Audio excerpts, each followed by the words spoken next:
نؤمن به ونتوكل عليه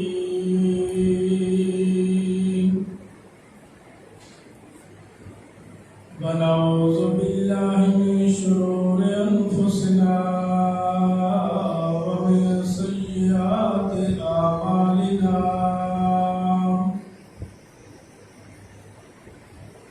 من يهده الله فلا مضل له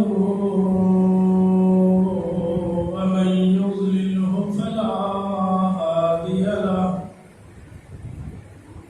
ونشهد أن لا إله إلا الله وحده لا شريك له ونشهد أن محمدا عبده ورسوله أعوذ بالله من الشيطان الرجيم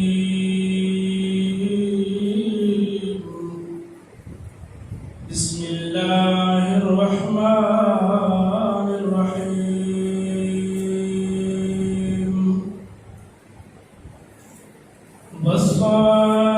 والصائمين والصائمات والحافظين فروجهم والحافظات والذاكرين الله كثيرا والذاكرات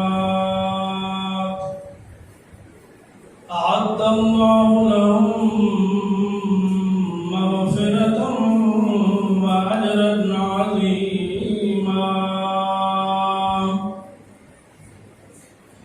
عن عبد الله بن عمرو بن العاص رضي الله تعالى عنه قال قال رسول الله صلى الله عليه وسلم صوم ثلاثة أيام من كل شهر صوم الدهر كله.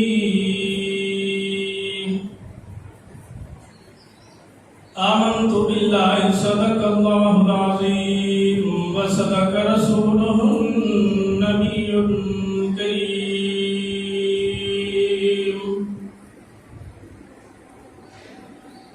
نہیں ممکن لفظوں میں بیان تیری ثنا مولا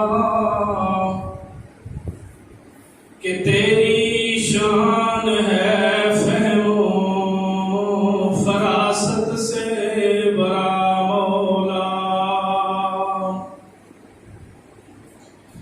تیری عظمت کے گاتے ہیں یہ پربت روز شبنم میں.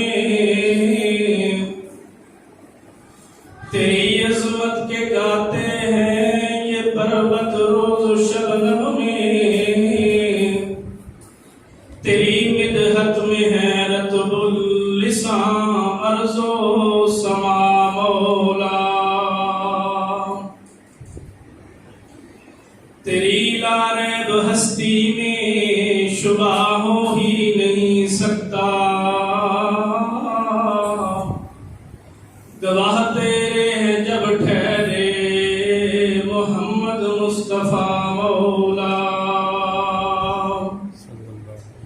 اللهم صل على محمد عبدك ورسولك وصل على المؤمنين والمؤمنات والمسلمين والمسلمات. درود پاک ایک دفعہ پڑھ دیا. اللهم صل على محمد وعلى مائک کا ہے.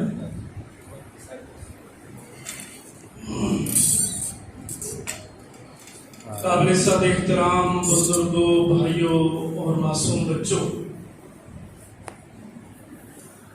اللہ کریم کا احسان عظیم ہے کہ اس نے ہمیں اپنی زندگیوں کے اندر ایک دفعہ پھر ایک عظیم المرتبت مہینہ ہمیں عطا کیا. اور خوش قسمت ہیں وہ لوگ جو اس مہینے کی عظمت کی قدر کرتے ہیں اس مہینے کی خیر اور بھلائی کو اپنے دامن کے اندر سمیٹتے ہیں اور دن کے وقت روزہ رکھتے ہیں اور رات کے وقت اللہ کے حضور گڑ گڑاتے ہیں، اور جب بھی موقع ملتا ہے اللہ تعالیٰ کے ذکر اور فکر اور قرآن کی تلاوت کے اندر مشغول ہو جاتے ہیں۔ اور انہی لوگوں کی شان کے اندر اللہ رب العزت نے سورہ احزاب کی آیت نمبر 35 کے اندر فرمایا کہ والصائمین والصائمات، کہ روزہ رکھنے والے مرد اور عورتیں، والذاکرین اللہ کثیرا والذاکرات، والحافظین فروجہم والحافظات، اپنی شرمگاہوں کی حفاظت کرنے والے مرد اور حفاظت کرنے والے عورتیں، والذاکرین اللہ کثیرا والذاکرات، اور اللہ کا ذکر کرنے والے مرد اور اللہ کا ذکر کرنے والی عورتیں، اعد اللہ لہم مغفرۃ واجرا عظیما، اللہ تعالیٰ نے ان لوگوں کے لیے اجر عظیم اور مغفرت تیار کر رکھی۔ اور حضرت عبداللہ بن عمرو بن عاص رضی اللہ تعالیٰ عنہ فرماتے ہیں کہ اللہ کے رسول صلی اللہ علیہ وسلم نے فرمایا کہ صوم الثلاثۃ ایام من کل شہر صوم الدہر کلہ، کہ جو آدمی ایک مہینے کے اندر 3 روزے رکھتا ہے گویا اس نے اپنی ساری زندگی کے اندر روزے رکھے۔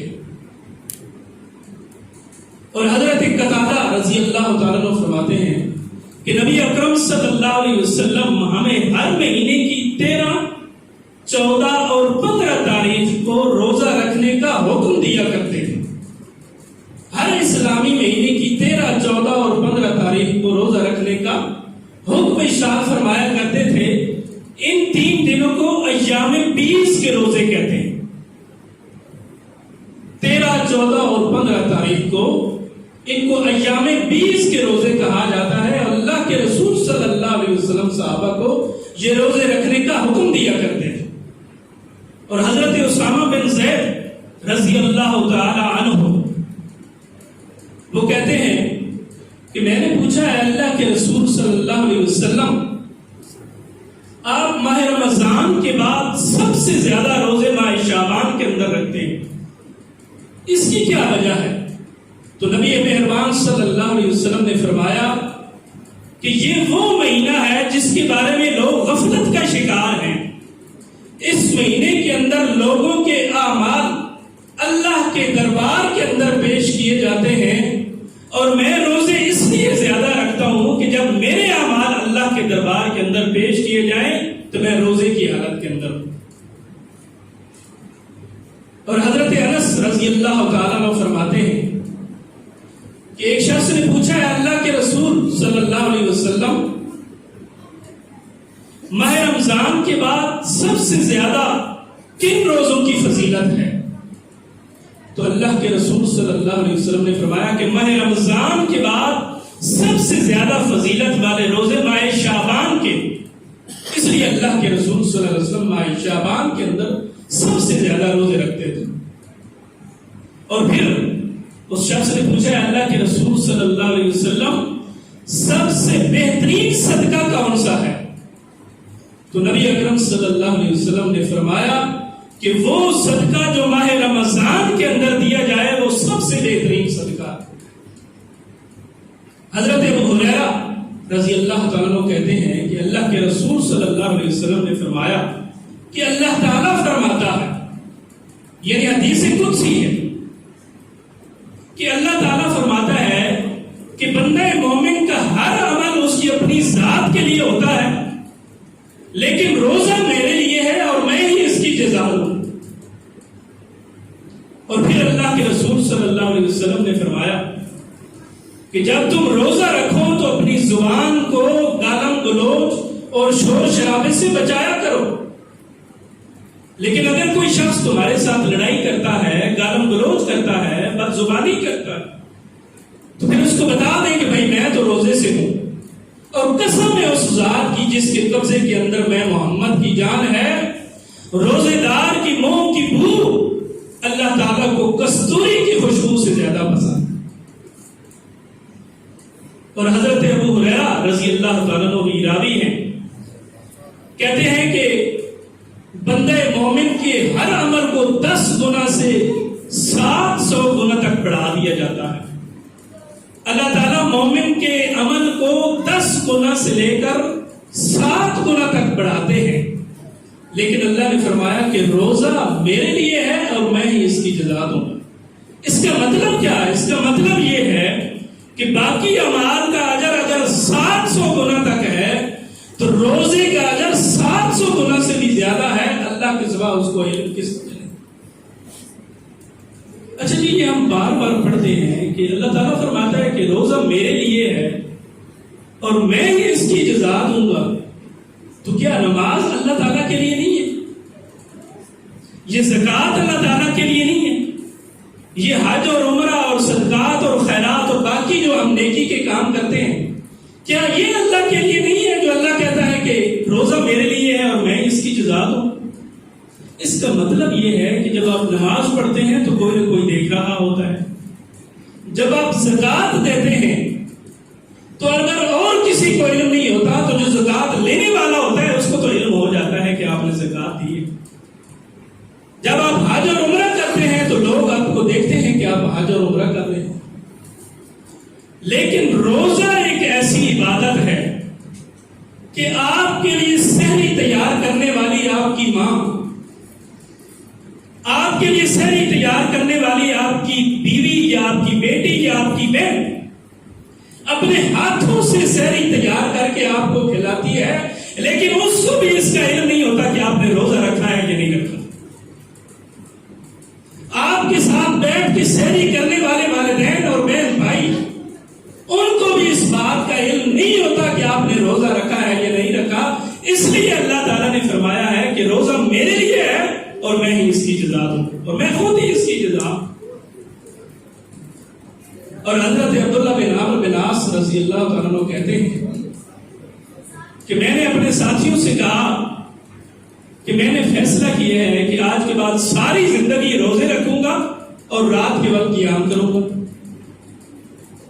یہ بات اللہ کے رسول صلی اللہ علیہ وسلم کو علم ہو گئی تو آپ نے پوچھا کہ آپ نے یہ بات کی ہے؟ تو میں نے عرض کیا یا رسول اللہ میں نے یہ بات کی ہے۔ آپ نے فرمایا تم ایسا نہیں کر سکتے، تمہارے جسم کا بھی تمہارے اوپر حق ہے، تمہارے بچوں کا بھی تمہارے اوپر حق ہے، تمہاری بیوی کا بھی تمہارے اوپر حق ہے۔ تم اس طرح کیا کرو کہ ایک روزہ رکھا کرو اور 2 نافلے کر لیا کرو۔ تو میں نے کہا اللہ کے رسول میرے اندر تو اس سے زیادہ طاقت ہے، میں تو اس سے زیادہ کر سکتا ہوں۔ تو آپ صلی اللہ علیہ وسلم نے فرمایا پھر اس طرح کرو کہ ایک روزہ رکھا کرو اور ایک نافلہ کیا کرو۔ تو میں نے کہا اللہ کے رسول میرے اندر تو اس سے زیادہ طاقت ہے، میں اس سے زیادہ کر سکتا ہوں۔ آپ نے فرمایا پھر اس سے بہتر روزہ اور کوئی نہیں ہے۔ ذرا غور کریں کہ اللہ کی شریعت آپ کے لیے اور میرے لیے کتنی رحمت ہے کہ ایک شخص اگر ساری زندگی روزے رکھنا چاہتا ہے تو شریعت اسلامیہ کے اندر اس کا کوئی روزہ نہیں ہے، شریعت اسلامیہ کے اندر اس کا کوئی قیام اور قیام اللیل نہیں ہے کہ اگر وہ ساری رات جاگتا ہے اور اپنی نیند پوری نہیں کرتا تو اللہ کے رسول صلی اللہ علیہ وسلم کا فتویٰ ہے کہ اس کا کوئی قیام نہیں ہے، اور ساری زندگی اگر روزے رکھتا ہے اس کا کوئی روزہ اللہ کی بارگاہ کے اندر قبول نہیں ہے۔ اور نبی اکرم صلی اللہ علیہ وسلم نے فرمایا کہ جو یوم عرفہ کا روزہ رکھتا ہے یعنی 9 ذی الحجہ کا روزہ رکھتا ہے تو اس کے پچھلے 1 سال کے اور آنے والے 1 سال کے بھی گناہ بخش دیے جاتے ہیں بشرطے کہ وہ گناہ کبیرہ نہ کرے۔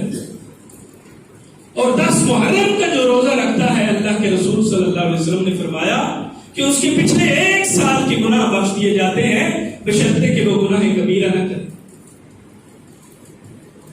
حضرت سلمان فارسی رضی اللہ تعالیٰ عنہ کہتے ہیں کہ شعبان کا آخری دن تھا، یعنی اگلے دن ماہ رمضان شروع ہونے والا تھا، تو اللہ کے رسول صلی اللہ علیہ وسلم نے خطاب کیا اور فرمایا کہ لوگوں، ایک عظیم اور برکتوں والا مہینہ آپ کی طرف آ رہا ہے. اللہ تعالیٰ نے اس کے روزوں کو فرض کیا ہے اور اس کے رات کے قیام کو نفل بنایا ہے. اور اس مہینے کے اندر ایک ایسی رات ہے جو 1000 مہینوں سے بہتر ہے. اور آپ صلی اللہ علیہ وسلم نے فرمایا تو یہ تو صبر کا مہینہ ہے اور صبر کا بدلہ جنت ہے. اور یہ غمخاری کا مہینہ ہے اور اس مہینے کے اندر مومن بندے کا رزق اللہ تعالیٰ بڑھا دیتے ہیں. اور فرمایا کہ جو شخص کسی مومن بندے کو روزہ افطار کراتا ہے، ایک بندے کو روزہ افطار کراتا ہے تو اللہ تعالیٰ اس کے سارے پچھلے گناہ بھی بخش دیتے ہیں اور اس کو جہنم سے چھٹکارا بھی دے دیتے ہیں ایک روزہ افطار کرانے سے. صحابہ کرام نے عرض کیا یا رسول اللہ ہم تو غریب لوگ ہیں، ہمارے اندر تو ہر آدمی ایسا نہیں ہے کہ